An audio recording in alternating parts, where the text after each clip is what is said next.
May lain nga kasaligan, ning naghinapos na nga kalibutan.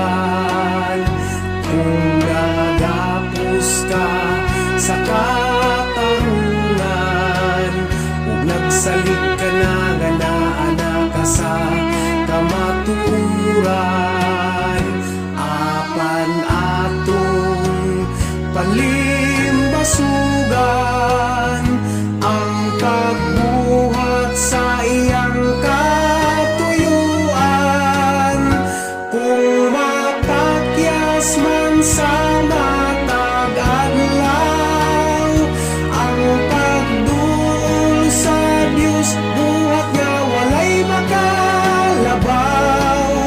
Sa paghinulsol mabago ikaw, puti ang pagtuog, padayon lang sa imong panaw.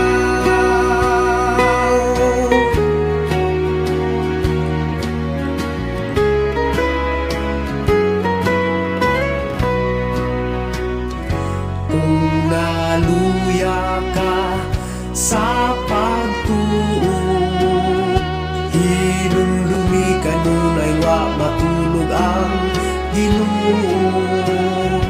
Paglahutay lang sa pag-alagad, lauman lang nato kanunay ang matuod niyang mga saad. Paghigugma ug pagpasaylo, kung may buhat buhi ang atong pagtuo. Kung mapakyas man sa matag adlaw ang pagduol sa Dios, buhat nga walay makalabaw.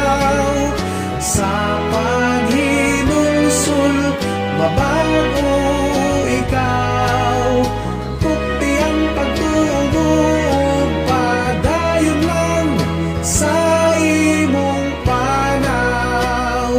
Kung mapakyas man sa matag adlaw ang pagduol sa Dios, buhat nga walay makalabaw. Sa